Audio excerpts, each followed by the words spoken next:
नमस्कार, मैं आप सभी के साथ अंजना और आप देख रहे हैं न्यूज प्राइम इंडिया। आइए बढ़ते हैं आज की बड़ी खबर की ओर। 3 युद्धों का बोझ नहीं उठा सकती दुनिया, ट्रंप ने कराया भारत पाकिस्तान के बीच सीज फायर, जानिए 6 बड़ी वजह। 10 मई की शाम को अमेरिकी राष्ट्रपति डोनाल्ड ट्रंप का बयान सामने आया। उन्होंने कहा, मुझे ये बताते हुए खुशी हो रही है कि अमेरिका की तरफ से पूरी रात की बातचीत के बाद भारत और पाकिस्तान तत्काल पूरी तरह से सीज फायर के लिए तैयार हो गए हैं। इसके बाद भारतीय विदेश मंत्री एस जयशंकर और पाकिस्तान के विदेश मंत्री अपनी एक्स पोस्ट पर इसकी पुष्टि की। हालांकि देर रात भारतीय विदेश सचिव विक्रम मिस्री ने कहा कि पाकिस्तान की ओर से सीज फायर का उल्लंघन किया गया, लेकिन पाकिस्तान की ओर से ऐसी कोई बात सामने नहीं आई। जानकारों का कहना है कि भारत का इरादा आतंकी हमले का कड़ा जवाब देना था, न कि जंग छेड़ना।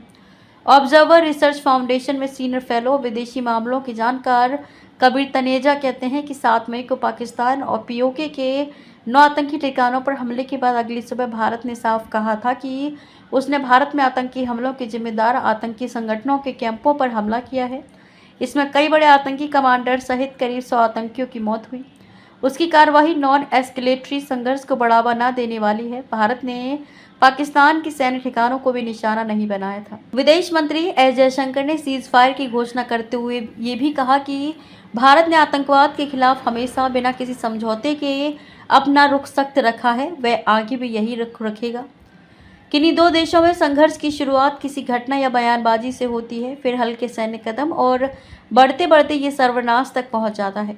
देशों के बीच इस तनाव को अलग अलग स्तर पर मापा और सुलझाया जाता है। डिफेंस और इंटरनेशनल रिलेशंस की भाषा में इसके लिए एस्केलेशन लैडर यानी कि तनाव की सीढ़ी शब्द इस्तेमाल होता है।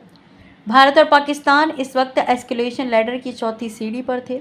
इसके बाद या तो रैंप ऑफ होता है या पूर्ण युद्ध। दोनों देशों ने रैंप ऑफ चुना, यानी कि टकराव को रोकना। ट्रंप ने सोशल मीडिया साइट ट्रूथ पर अपने बयान में कहा, अमेरिका की मध्यस्थता में एक लंबी रात की बातचीत के बाद मुझे ये घोषणा करते हुए खुशी हो रही है कि भारत और पाकिस्तान पूरी तरह और तत्काल सीज फायर पर राजी हो गए हैं। दोनों देशों को बुद्धिमानी का इस्तेमाल करने के लिए बधाई। पहलगाम हमले के बाद जब भारत और पाकिस्तान में तनाव बढ़ा तो ट्रंप ने इस पर अपना रुख स्पष्ट नहीं किया था, बल्कि ये कहा था कि दोनों देश खुद ये मामला देख लेंगे। हालांकि अमेरिकी उपराष्ट्रपति जेडी वेंस और विदेश मंत्री मार्को रूबियो लगातार स्थितियों पर नजर बनाए हुए थे और दोनों देशों के नेताओं के संपर्क में थे। अमेरिकी think tank council on foreign relations के ग्लोबल कॉन्फ्लिक्ट ट्रैकर के मुताबिक मौजूदा वक्त में दुनिया भर में 32 छोटे बड़े अन्य टकराव चल रहे हैं, जिसमें 2 बड़े युद्ध शामिल हैं। पहला इजराइल गाजा में और दूसरा रूस यूक्रेन में। इनकी वजह से दुनिया भर की सप्लाई चेन और ट्रेड पर असर हुआ है। ऐसे में अगर भारत और पाकिस्तान के बीच जंग शुरू होती तो दुनिया भर में इसका असर होता, साथ ही ट्रेड और सप्लाई चेन पर निगेटिव असर पड़ता। दरअसल भारत दुनिया भर में स्टील, फार्मास्यूटिकल्स, अनाज, कच्चे सामान, मेटल्स आदि का एक्सपोर्ट करता है। ब्रिटेन, अमेरिका जैसे देशों के फार्मा और हेल्थ सेक्टर को इससे नुकसान होता। इसके अलावा भारत पाकिस्तान के बीच जंग होती तो ये मौजूदा वक्त की पहली ऐसी जंग होती जिसमें 2 न्यूक्लियर पावर आमने सामने होती। ऐसे में कोई भी देश भारत पाकिस्तान के बीच टकराव नहीं चाहता है। अब तक के लिए बस इतना ही, फिर मिलते हैं एक ऐसी ही बड़ी खबर के साथ। तब तक के लिए नमस्कार और देखते रहिए न्यूज प्राइम इंडिया। अगर आपको वीडियो पसंद आई हो तो लाइक करें व शेयर करें। ऐसी लेटेस्ट अपडेट पाने के लिए बेल आइकन प्रेस करना ना भूलें।